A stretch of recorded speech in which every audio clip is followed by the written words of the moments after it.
Idol, alamin na natin ang inyong mga manok ngayong gabi.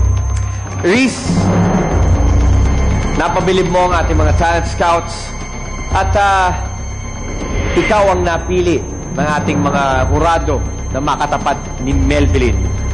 Bukod sa malaking karangalan, meron ka pang tsansa na malalo ng 50,000 pesos. Kaya Reese, good luck.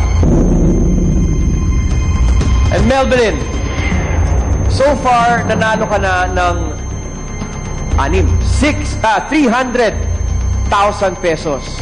Ngayon, kung ikaw ang tatanghaling kampiyon muli ngayong gabi, kapag nangyari yun, 75,000 ang iyong pwedeng maiuwi dahil ito ang iyong pampitong kampyonato.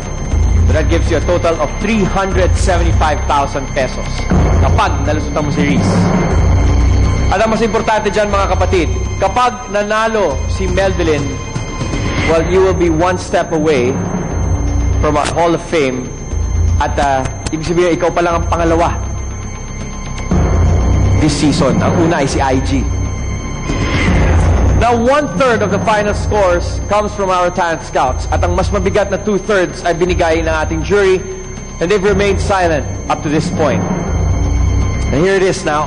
Ang talentadong nakakuha ng pinakamataas na score mula sa ating talent scouts at jury ay walang iba kundi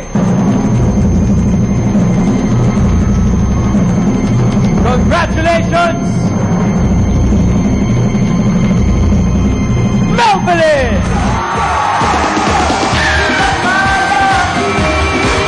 Reese, maraming salamat, sweetheart. Ito ang iyong 10,000 pesos.